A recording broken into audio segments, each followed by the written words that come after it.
I promise, kakaroon tayo ng separate video for this hopya.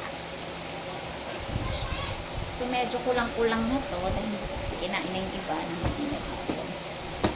So, first, itong ubi. Yes. Iba-iba kasi yung laman niya.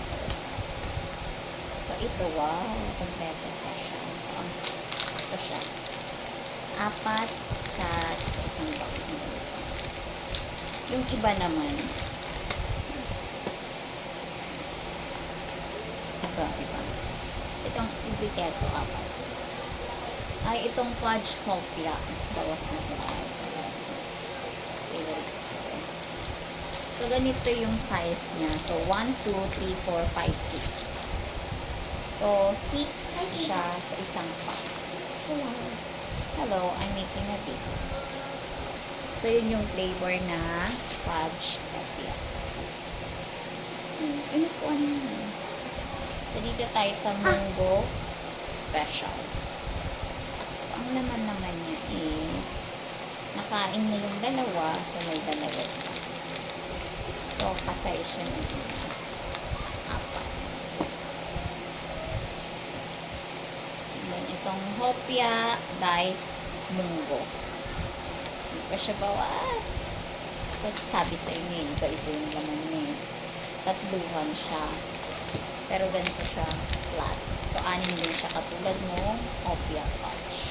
Yung hopya fudge, 6 siya pero pabilog. Ito, 6 pero pa rectangle.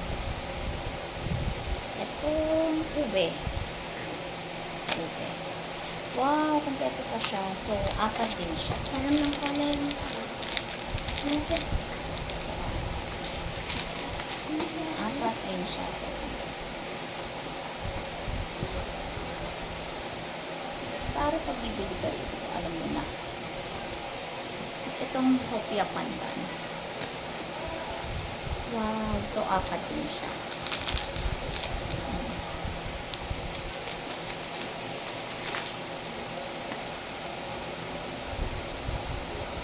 Ube lang kaubos mo. So, alam ko 4 din ito. 4 dito. Nakain ko na. Nakain na naman. Itong fudge hopya coffee. Yung isa chocolate. Ay, nakain ko na rin siya. So, ito yung lagayan niya.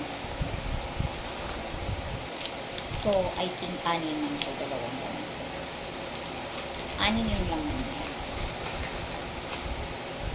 Nakain ko na siya. Coffee. Itong black munggo.